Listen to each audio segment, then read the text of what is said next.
The artist who created one of the most unique projects of the 2010 Winter Games is doing some summer work in Vancouver. Gordon Halloran's ice sculpture in Richmond's ozone during the Games was a favorite backdrop for pictures. His new project involves water of the unfrozen kind, and it's opening today at VanDusen Gardens. Sharron Bates has the story.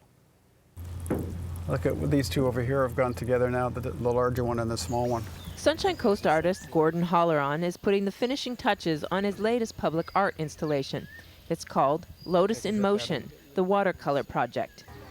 Well, it's a series of floating paintings that take an inspiration from previous work that I've done using ice that floats in water, big ice shards. And in this case, I took a motif from the garden itself, a little bit of Monet dealing with lily pads. The only thing I did with it was make the paintings, put them back in the water, whereas he made the paintings and took them out of the water. So the imagery plays with all of the structures and forms of nature that exist in the garden around us. Yeah, the wind is just really taking them motion.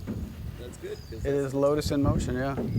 Water is definitely a theme in Halloran's art. You may remember him from his last public art installation. Could you turn the one in the middle to the right?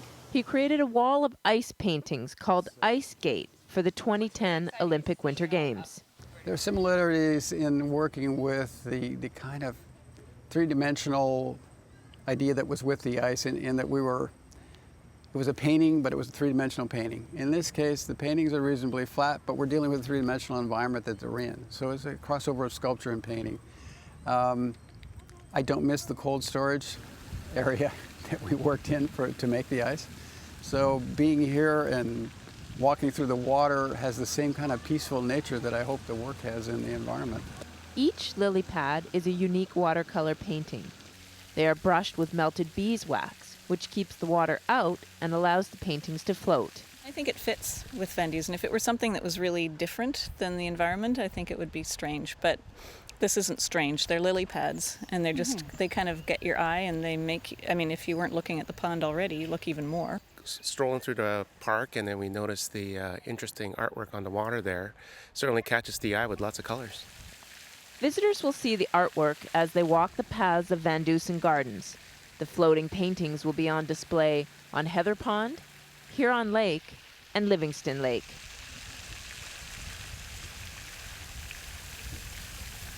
And the Lotus in Motion project opened at VanDusen Gardens today, so you can go take a look at it. The frogs are really freaked out by those. I would think so, yeah. Well, they might really like it. Didn't say they didn't like it. I just said they were freaked out.